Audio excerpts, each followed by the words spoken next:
नमस्कार मंडळी, welcome back to my channel Gapshap bandit. चला तर पाहूया श्री रामचरितमानस या पुस्तकाचा पुढचा भाग.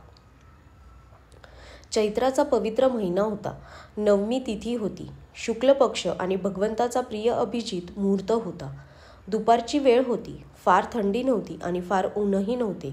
ती पवित्र वेळ सर्व लोकांना शांतता देणारी होती. शीतल, मंद आणि सुगंधित वारा वाहत होता. देव आनंदित होते आणि संतांच्या मनामध्ये मोठा उत्साह भरला होता. वने फुललेली होती. पर्वतांचे समुदाय रत्नांनी चमचमत होते. सर्व नद्यातून अमृताच्या धारा वाहत होत्या. जेव्हा ब्रह्मदेवांनी ती भगवंतांच्या प्रकट होण्याची वेळ जाणली तेव्हा त्यांच्यासह सर्व देव विमाने सजवून निघाले. आकाश देवांच्या समुदायाने भरून गेले. गंधर्वांचे समूह गुणगान करू लागले आणि ओंजळीमध्ये सुंदर फुले भरून पुष्पांचा वर्षाव करू लागले. आकाशात नगारे दुमदुमू लागले. नाग, मुनी आणि देव स्तुती करू लागले आणि अनेक प्रकारे आपापल्या सेवा अर्पण करू लागले. सर्व लोकांना शांतता देणारे जगदाधार प्रभू प्रकट झाले. देवांचे समुदाय प्रार्थना करून आपापल्या लोकांमध्ये गेले. दीनांच्यावर दया करणारे कौसल्याचे हितकारी कृपाळू प्रभू प्रकट झाले. मुनींचे मन हरण करणारे त्यांचे अद्भुत रूप पाहून माता आनंदून गेली. नेत्रांना सुख देणारे मेघांच्या सारखे त्यांचे सावळे शरीर होते. चारी हातांमध्ये आपली वैशिष्ट्यपूर्ण आयुधे होती. विशाल नेत्र होते. अशा प्रकारे सौंदर्याचे सागर भगवान श्रीराम प्रकट झाले. दोन्ही हात जोडून माता कौसल्या म्हणू लागली, हे अनंता, मी तुमची स्तुती कशी करू?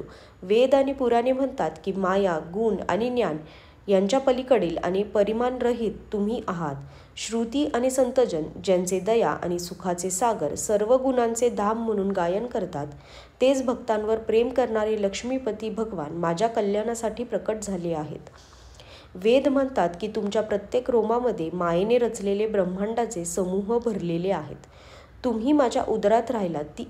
ही हसण्यावारी नेण्याजोगी गोष्ट ऐकून विवेकी पुरुषांची बुद्धीसुद्धा अचंबित होते. जेव्हा मातेला ज्ञान झाले तेव्हा भगवंतांनी स्मित हास्य केले. त्यांना बऱ्याच लीला करावयाच्या होत्या म्हणून त्यांनी पूर्वजन्मीच्या सुंदर कथा सांगून मातेला समजावले, ज्यामुळे तिला आपल्याविषयी पुत्रप्रेम वाटावे. त्याबरोबर मातेची ती ज्ञान बुद्धी बदलली. ती म्हणाली, हे रूप सोडून आईला आवडणारी बाललीला कर. माझ्यासाठी ते सुख परम अनुपेमेय ठरेल. मातेचे हे वचन ऐकताच देवादिदेव ज्ञानस्वरूप भगवंतांनी बालरूप धारण करून रुदन सुरू केले. तुलसीदास म्हणतात, जे या चरित्राचे गायन करतात त्यांना श्रीहरींचे परमपद लाभते आणि मग ते संसाररूपी अंधकूपात पडत नाहीत. भगवंतांनी ब्राह्मण, गायी, देव आणि संत यांच्यासाठी मनुष्याचा अवतार घेतला. ते अज्ञानमय मलिन माया आणि तिचे गुण सत्व, रज, तम आणि बाह्य व आंतरिक इंद्रियांच्या पलीकडील आहेत. त्यांचे दिव्य शरीर हे स्वेच्छेनेच बनले आहे. कोणत्याही कर्मबंधनामुळे परवश होऊन त्रिगुणात्मक भौतिक पदार्थांनी बनलेले नाही. मुलाच्या रडण्याचा आनंददायी आवाज ऐकून सर्व राण्यांनी उतावीळ होऊन धाव घेतली. दासी आनंदाने इकडे तिकडे धावू लागल्या. सर्व पूर्वासी आनंदात बुडून गेले. राजा दशरथ पुत्रजन्माची वार्ता ऐकून जणू ब्रह्मांडात बुडाले. मनात अत्यंत प्रेम उचंबळून आले. शरीर पुलकित झाले. आनंदाने अधीर झालेल्या बुद्धीला मोठ्या धैर्याने स्थिर करून प्रेमाने विव्हळ झालेले शरीर सावरत ते उठण्याचा प्रयत्न करू लागले. ज्यांचे नाव फक्त श्रवण केल्याने कल्याण होते तेच प्रभू माझ्या घरी आले आहेत, असा विचार करून राजाचे मन परमानंदाने भरून आले. त्यांनी वादकांना बोलावून म्हटले, नगारे वाजवा, नगारे वाजवा. गुरु वशिष्ठांकडे बोलावणे गेले. ते ब्राह्मणांना बरोबर घेऊन राजवाड्यात आले. त्यांनी जाऊन त्या अलौकिक बालकाला पाहिले. ते रूपाची खाण होते आणि त्याचे गुण सांगून संपणारे नव्हते. नंतर राजांनी नांदीमुख श्राद्ध करून जातकर्म, संस्कार इत्यादी सर्व केले आणि ब्राह्मणांना सुवर्ण, गायी, वस्त्रे आणि रत्नांचे दान केले. ध्वज, पताका आणि तोरणांनी नगर सजून गेले.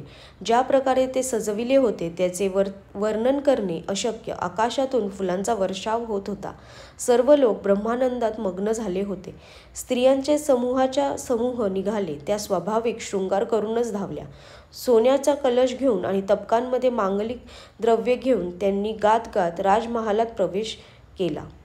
त्यांनी आरती ओवाळण्या दिल्या आणि त्या वारंवार मुलाच्या पाया पडू लागल्या.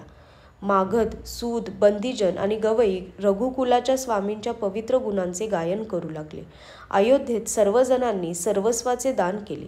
ज्यांना ते मिळाले त्यांनीही ते आपल्याजवळ ठेवले नाही, लुटून टाकले. नगरातील सर्व गल्ल्यांमध्ये कस्तुरी, चंदन आणि केशर यांचा जणू सडा पडला होता. घरोघरी मंगलवाद्ये वाजू लागली. शोभेचा कंद असलेले भगवान प्रकट झाले.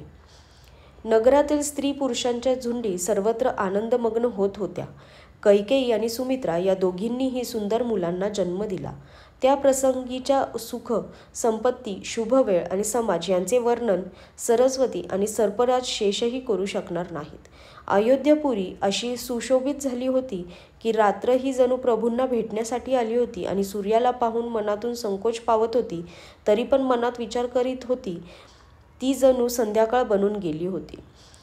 अगुरू धुपाचा इतका धूर पसरला होता जणू की तो संध्याकाळचा अंधार वाटला आणि जो गुलाल उधळला जात होता तो तिचा लालिमा होता. महालांवर जडविलेले रत्नांचे समूह जणू तारांगण आहेत. राजमहालाचा जो चमकणारा कळस होता तो जणू तेजस्वी चंद्रमा होता. राजभवनात अत्यंत कोमल वाणीने जो वेदध्वनी होत होता तो जणू पक्ष्यांचा समयोचित किलबिलाट होता. हे कौतुक पाहून सूर्यसुद्धा आपली गती विसरून गेला. 1 महिना केव्हा गेला हे सूर्याला कळलेच नाही.